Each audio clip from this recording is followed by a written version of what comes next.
بسم اللہ الرحمن الرحیم۔ السلام علیکم ورحمۃ اللہ وبرکاتہ۔ HZ اسلامک ٹی وی کی طرف سے دوستو، آج میں آپ کو ایک خوبصورت سا وظیفہ بتاؤں گا۔ وظیفہ یہ ہے کہ میری تعلیمی کامیابی کا راز یہ عمل ہے۔ کسی کا کہنا ہے کہ میں نے یہ عمل کیا کہ اول و آخر تین مرتبہ درود پاک، ایک بار سورۃ الفاتحہ اور 3 بار سورۃ الاخلاص پڑھیں۔ یہ عمل میں نے ہر جگہ آزمایا ہوا ہے۔ زندگی میں جب بھی مشکلات پیش آتی ہیں، میں اس عمل سے حل کر لیتی ہوں۔ خاص کر امتحانات میں، پیپرز میں، میں نے ہر پیپر میں یہ وظیفہ کیا۔ جو سوال یاد کیا ہوا تھا وہی آیا۔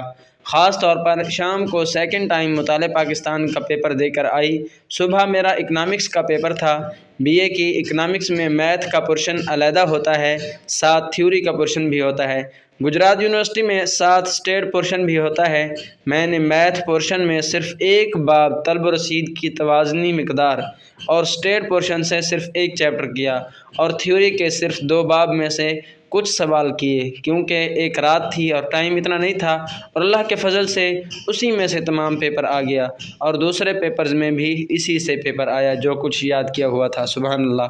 تو اگر آپ بھی چاہتے ہیں کہ آپ تعلیمی میدان میں کامیاب ہوں، ایک مرتبہ الحمد شریف، سورۃ الفاتحہ اور 3 مرتبہ قل هو اللہ احد، اور اول آخر 3 مرتبہ درود پاک پڑھیں، انشاءاللہ ضرور فائدہ ہوگا۔ اس چینل کو ضرور سبسکرائب کریں۔